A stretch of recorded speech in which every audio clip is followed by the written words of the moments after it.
le village de Kéjara restait un des derniers où l'action des missionnaires salésiens ne s'était pas trop exercée.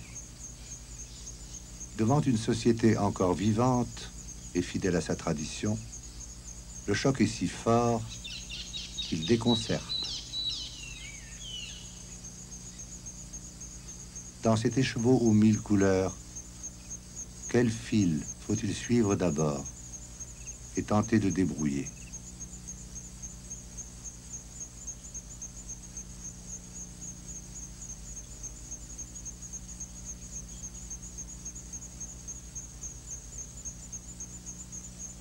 Je m'employais à obtenir de mes informateurs une analyse de la structure de leur village.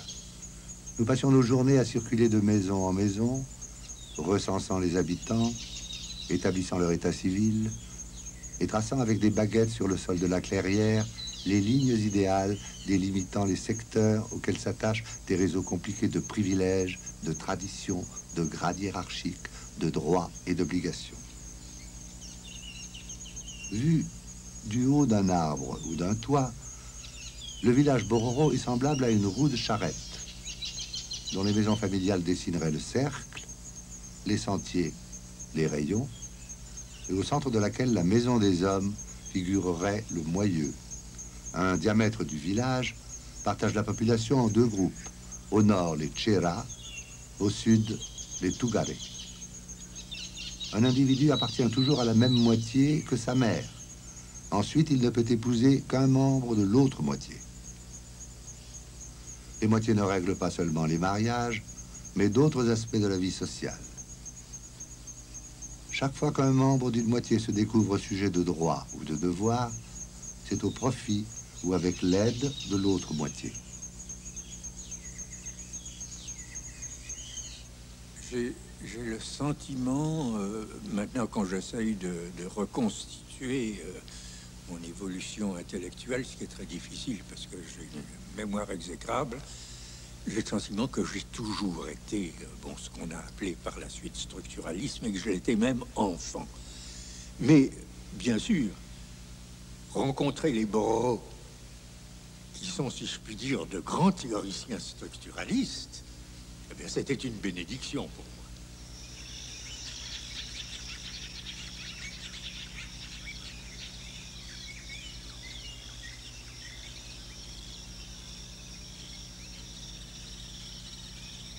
La distribution circulaire des huttes autour de la maison des hommes est d'une telle importance en ce qui concerne la vie sociale et la pratique du culte que les missionnaires salésiens de la région du Rio das Garças ont vite appris que le plus sûr moyen de convertir les Bororo consiste à leur faire abandonner leur village pour un autre où les maisons sont disposées en rangées parallèles. Désorientés par rapport aux points cardinaux, privés du plan qui fournit un argument à leur savoir, les indigènes perdent rapidement le sens des traditions, comme si leur système social et religieux, nous allons voir qu'ils sont indissociables, était trop compliqué pour se passer du schéma rendu patent par le plan du village.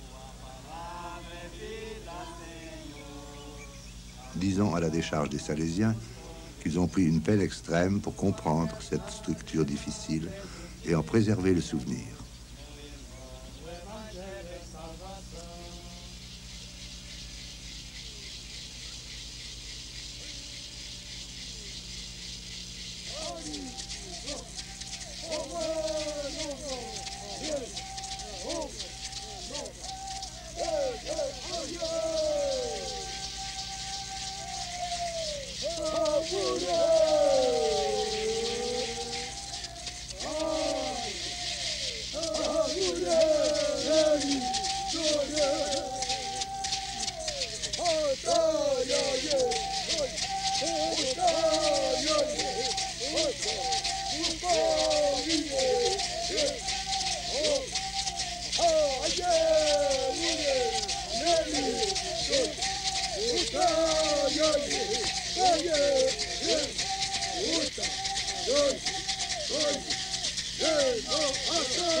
Au moment de mon arrivée à Kéjara, un décès venait de se produire. Considéré d'un point de vue individuel, chaque mort est l'occasion d'un arbitrage entre l'univers physique et la société. Les forces hostiles, qui constituent le premier, ont causé un dommage à la seconde, et ce dommage doit être réparé. C'est le rôle de la chasse funèbre. Après avoir été vengé par la collectivité des chasseurs, le mort doit être incorporé à la société des âmes. Telle est la fonction du grand chant funèbre auquel j'allais avoir la chance d'assister.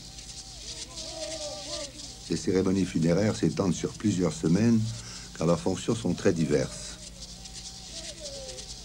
Quand tout fut prêt, les danseurs se dirigèrent en sifflant vers la place. La cérémonie s'anima. La scène n'avait plus le caractère mystique du début. C'était une foire où la jeunesse faisait valoir ses muscles dans une ambiance de sueur, de bourrade et de colibet. Et pourtant, ce jeu possède ici son sens religieux le plus plein. Dans un désordre joyeux, les indigènes ont le sentiment de jouer avec les morts et de gagner sur eux le droit de rester en vie. Ces personnages emplumés et superbes, ce sont en un sens les dieux redescendus sur terre. Alors, bien sûr, les missionnaires, au moins dans la première partie de leurs entreprises, parce qu'ils ont changé sur le tard, et les missionnaires ont souvent cherché à diminuer l'importance, si je puis dire, des divinités et de mettre l'accent sur le culte des morts, parce que c'est quelque chose qui existe aussi dans nos sociétés occidentales et qui est peut-être d'ailleurs le noyau le plus profond de la pensée religieuse dans l'Occident. Cette grande opposition entre les vivants et les morts s'exprime d'abord par la répartition des villageois pendant la cérémonie en acteurs et spectateurs. Il faut alors reconnaître au plan du village une signification plus profonde encore que celle que nous lui avons prêtée sur le plan sociologique. Les hommes formés en confrérie dans le baïto sont le symbole de la société des âmes, tandis que les huttes du pourtour, propriété des femmes exclues des rites les plus sacrés, constituent l'audience des vivants et le séjour qui leur est réservé.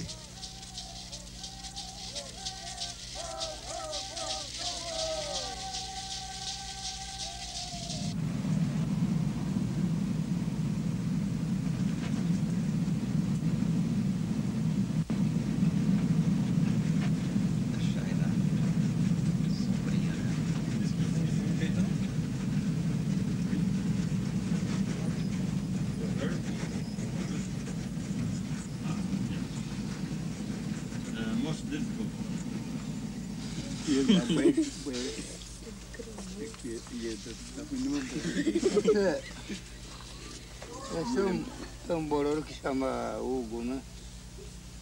Quer dizer, a filha dele tá aí no Merulho, chamando a atividade. Esse aqui é marido, funeral. Sim, sim. Mutra do Gore, marido do Khan da Gere.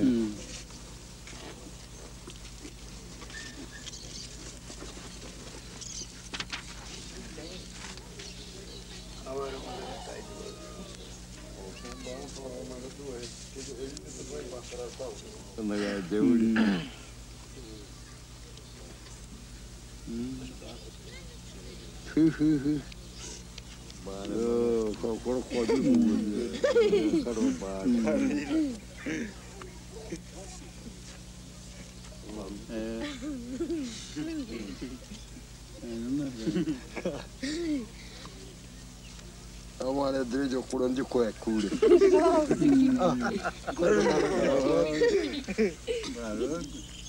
Il faut pénétrer dans la maison des hommes pour mesurer l'activité dépensée par ces robustes gaillards à se faire beau.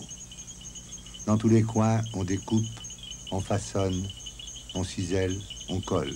De fantastiques constructions de bambou et de plumes s'échafaudent.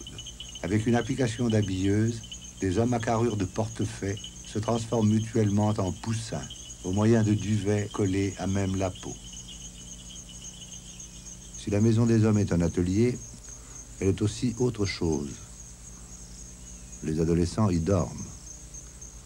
Aux heures oisives, les hommes mariés y font la sieste, bavardent et fument de grosses cigarettes enroulées dans une feuille de maïs. Atelier, club, dortoir et maison de passe, elle est enfin un temple.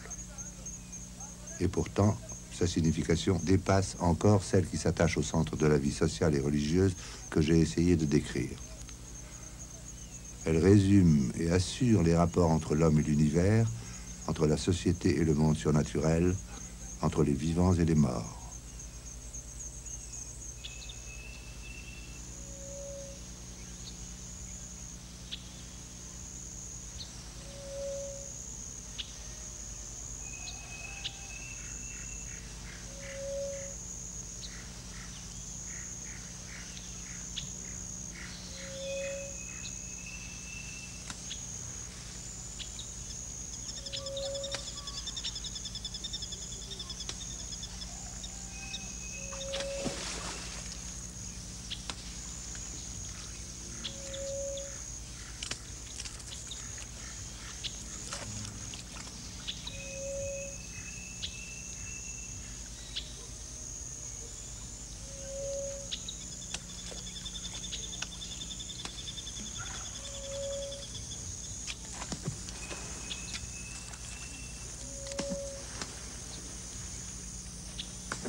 Avec la chute du jour qui éloigne les moustiques, tous les hommes sont sortis de leur demeure familiale. On s'installe à 5 ou 6 et l'on échange peu de paroles.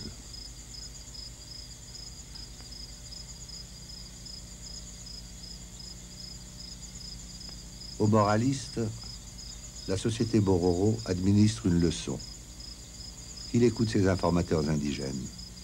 Ils lui décriront, comme ils l'ont fait pour moi, ce ballet où 2 moitiés de village s'astreignent à vivre et à respirer l'une par l'autre, échangeant les femmes, les biens et les services dans un fervent souci de réciprocité, mariant leurs enfants entre eux, enterrant mutuellement leurs morts, se garantissant l'une à l'autre que la vie est éternelle, le monde secourable et la société juste.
Wow.